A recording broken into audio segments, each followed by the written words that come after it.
Hello, good afternoon everyone. तो एक recently कल ही एक नोटिफिकेशन आया है DMER का, फार्मासिस्ट रिक्रूटमेंट है। इसमें 2025 के लिए वैकेंसी आई है और इसमें टोटल 1 मिनट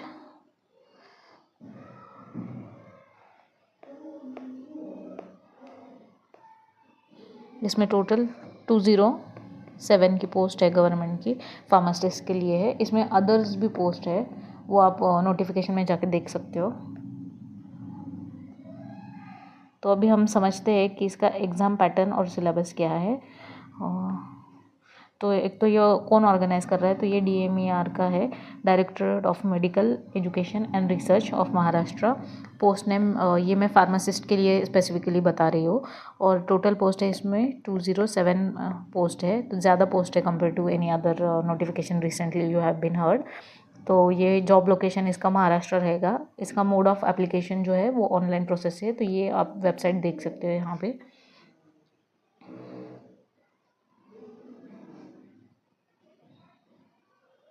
एप्लीकेशन कल ही से स्टार्ट हुआ है, तो आप जाके फॉर्म फिलअप कर सकते हो। लास्ट डेट अप्लाई करने के लिए ये 9 जुलाई 2025 तक है। ठीक है, तो एग्ज़ाम पैटर्न क्या है ये हम देखते हैं।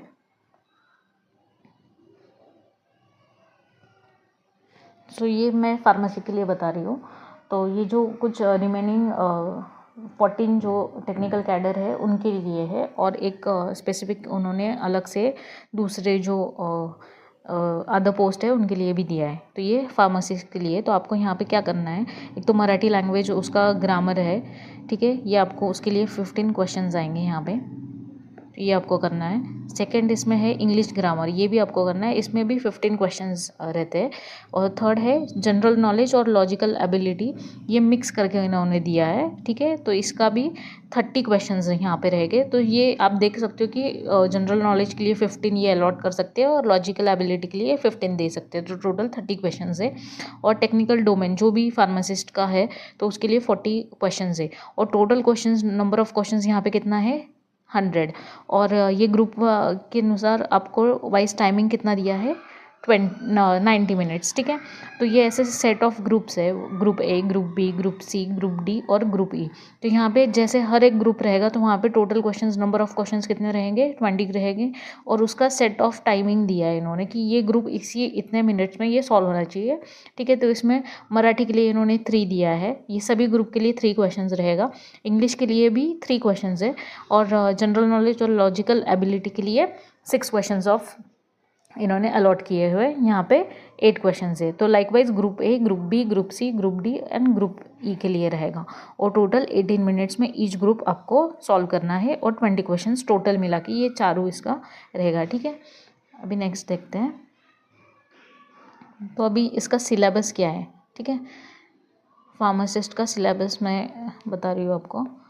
तो देखो, अभी फार्मासिस्ट के लिए इंग्लिश जो सेक्शन है आपका, तो उसमें आपको क्या क्या करना है, ग्रामर करना है। उसमें सिनोनिम्स हो गया, एनाटॉमीज हो गया, स्पेलिंग्स हो गया, पंचुएशन हो गया, टेंस हो गए, ये बेसिक ग्रामर आपको करना है। और वोकेबलरी के लिए use of idioms, phrases and there meanings and expressions, ये भी आपको करना पड़ेगा। और फिलिंग द ब्लैंक्स, जैसे सेंटेंस में ए, एन, ए, ऐसे जो भी है द, तो ये आपको करना पड़ेगा। या कुछ और अदर्स फिलिंग द ब्लैंक्स भी रहते हैं ग्रामर में जो आपको फुलफिल करने पड़ते हैं, तो वो भी रहेगा। और सिंपल सेंटेंस का स्ट्रक्चर्स भी रहेंगे इसमें। अभी मराठी सेक्शंस में आपको क्या क्या करना है, इसके अंदर वाक्य रचना है, शब्दार्थ है, प्रयोग करना पड़ेगा आपको, समानार्थी शब्द है और विरुद्धार्थी शब्द है। या आप एक बार यूट्यूब पे ना बहुत सारे लेक्चर्स अवेलेबल रहते हैं, आप वहीं से भी कर लोगे तो भी आपका हो जाएगा। ठीक है, अगर आपको कुछ लगता है तो आप स्पेसिफिक बुक्स आपके अकॉर्डिंगली आप सर्च करके देख लेना।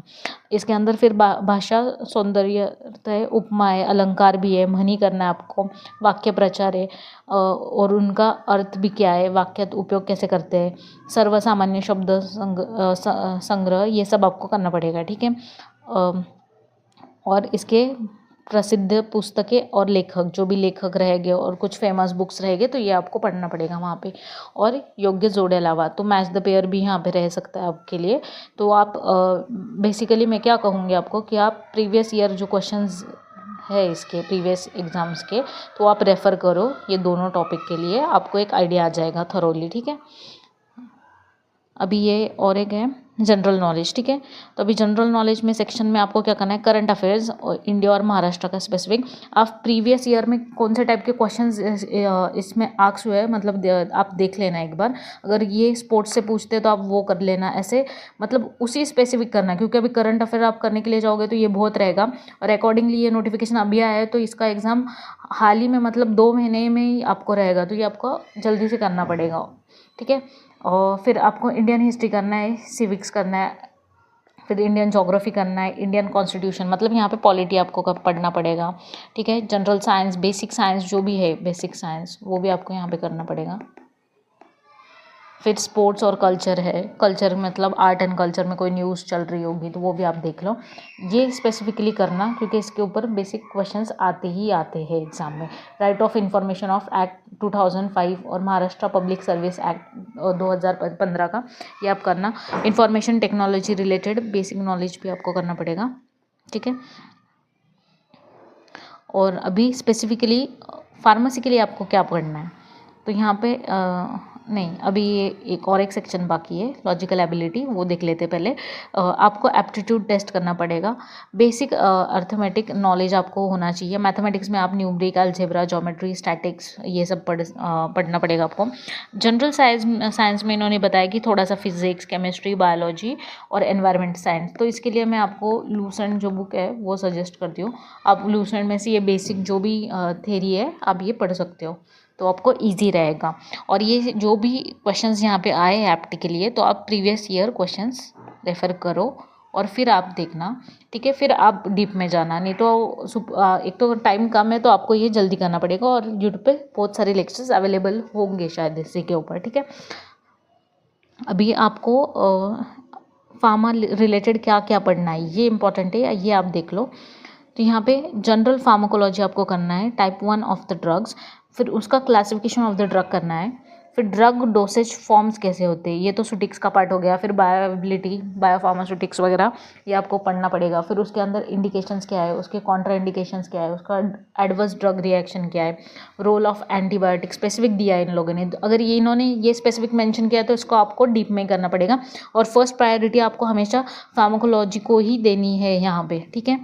तो क्लिनिकल फार्माकोलॉजी भी करना है, न्यूरो फार्माकोलॉजी करना है, साइको फार्माकोलॉजी, कार्डियोवास्कुलर करना है आपको, फार्मेसी, एपिडेमियोलॉजी, डेंटल फार्माकोलॉजी, ये आपको बेसिक पूरा पढ़ना है, ठीक है। एक मिनट, ओके। अभी आपको पढ़ना है Indian pharmacopoeia, British pharmacopoeia.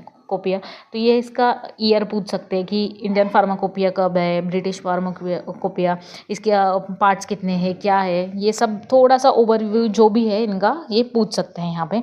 Pharmacy act हो गया 1948 का, ड्रग एंड कॉस्मेटिक एक्ट 1940 का, उसके अमेंडमेंट्स क्या हुए हैं, उसके अंदर सब टॉपिक्स कितने हैं, ये सब आपको थरोली पूरा पढ़ना है कि इनका ईयर ऑफ एस्टेब्लिशमेंट, इनके अंदर कंटेंट्स क्या है, इसके अंदर इस एक्ट में क्या क्या बताया, इनके सेक्शंस कितने, ये सब आपको देखना पड़ेगा। एक फूड एंड ड्रग एडमिनिस्ट्रेशन के बारे में भी आपको पढ़ना है, कब आया, कब मतलब क्या है इसका यूज़, क्या रोल है, ये सब बेसिक जो भी है इनका ये आपको पढ़ना है।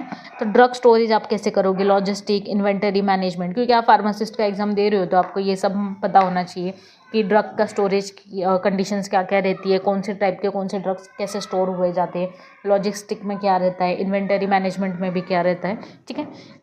फिर नेक्स्ट आप देखते हैं रोल ऑफ हॉस्पिटल फार्मासिस्ट। तो अभी रोल ऑफ हॉस्पिटल फार्मासिस्ट क्या है, तो अभी ये फार्मासिस्ट का एग्जाम दे रहे हो तो आपको ये पता होना चाहिए कि हॉस्पिटल फार्मासिस्ट का रोल क्या है, ये कैसे मैनेज करते हैं सब चीज़ें, ठीक है। ये आपको कहीं थेरी नोट्स मिल जाएगी या एमसीक्यू में आप यूट्यूब पे देख लेना, अदरवाइज़ बुक्स भी अवेलेबल है उसमें आप देख सकते हो ये थोड़ा सा। कम्युनिटी फार्मासिस्ट भी आप उसी में देख लो। गुड मैन्युफैक्चरिंग प्रैक्टिसेस कैसे रहते हैं तो इसके बारे में सब डिटेल पता होना चाहिए आपको। Disinfectants and their concentration used in pharmaceutical and hospitals, ठीक है। तो बेसिक फॉर्मुलेशंस में ये कितना क्वांटिटी में यूज़ होता है, और हॉस्पिटल्स में भी आप कैसे यूज़ करते हैं ये देख लो। EDL and ECL list, standard list of drug and consumable required to run the hospital. जो basic need, basic standard list है ड्रग्स की या कंज्यूमेबल्स आपके होते हैं जो एक पर्टिकुलर फार्मासिस्ट को रन करने के लगते हैं, तो ये भी टॉपिक आप कर सकते हो। ठीक है, तो ये था ये सब सिलेबस। ये आप एक बार नोटिफिकेशन में जाके देख लो और ये अप्लाई भी कर दो, ये नोटिफिकेशन इस एग्ज़ाम के लिए। अच्छी खासी पोस्ट है इसमें, देखो ये वेबसाइट है। ठीक है, यहाँ पे जाके आपको फर्स्ट पेज पे ही आपको वहाँ पे करंट नोटिफिकेशन मिल जाएगा। वहाँ पे आप लिंक करके देख लो, एक बार पूरा पढ़ लेना अच्छे से, उसमें और अदर्स भी वैकेंसीज अवेलेबल है। ठीक है, थैंक यू।